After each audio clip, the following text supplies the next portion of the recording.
রায়নার অখ্যাত গ্রাম বোকরার ভূমিপুত্র ছিলেন শক্তি সামন্ত। গ্রামের এই বাড়ির সর্বত্র এখনো ছড়িয়ে ছিটিয়ে রয়েছে ভারতীয় সিনেমার প্রবাদ প্রতিম এই পরিচালকের শৈশব ও কিশোরের নানা স্মৃতি।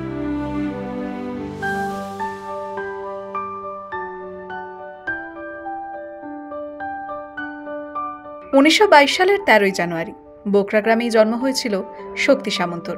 গ্রামের স্কুল স্বামী ভোলানন্দ বিদ্যায়তনে তার পড়াশোনা শুরু করেছিলেন, কিন্তু ক্লাস 8-এ পড়ার সময় তার বাবা মারা যান। তারপরেই তার কাকা তাকে নিয়ে যান দেহরাদুনে। সেখানে শুরু হয় ছোট্ট সেই ছেলের জীবনের পরবর্তী পর্ব। স্কুলে পাঠ চুকিয়ে আসার পর বেশ কিছুদিন ছিলেন হাওড়ায় মামার বাড়িতে। কলকাতা বিশ্ববিদ্যালয়ে পড়াশোনা, বলিউডের টানে মুম্বাইয়ের কাছে দাপোলিতে স্কুল শিক্ষকের চাকরি নেন। সুযোগ হয় রাজ কাপুর, ফণী মজুমদারের মতো পরিচালকদের সঙ্গে কাজ করার। 1954 সালে প্রথম পূর্ণদৈর্ঘ্য চলচ্চিত্র বাহু পরিচালনা করেছিলেন। তার পরের পর্ব তো ইতিহাস। বোকরা গ্রামের বাড়িতে এখন বাস করেন তার এক ভাই ও ভাতৃবধূ। গর্বে এখনো বুক ভরে ওঠে তাঁদের। এইটি শক্তি সামন্তর বাড়ি, আর উনি এইখান থেকে লেখাপড়া কিছুদিন করেছিলেন। এইখানেই জন্ম, বগুড়াতে, গ্রাম বগুড়াতেই জন্ম। আর রায়না স্কুলে ক্লাস 8 পর্যন্ত পড়াশোনা করেছিলেন।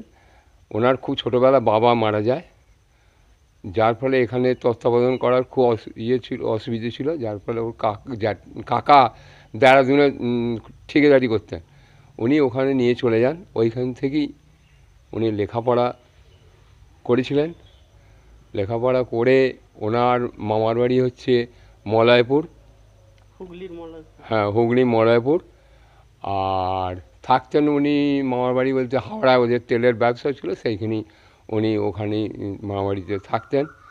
ওইখান থেকে উনি যোগাযোগ করে সিনেমা জগতের লাইনটা ধরেন। আমাদের গর্ব হয়, আমরা 5 জনের কাছে বলতে পারি।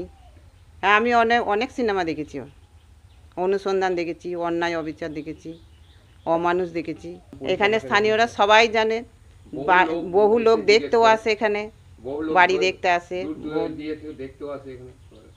এই মন্দিরটা শক্তি সামন্তর দাদুর তৈরি।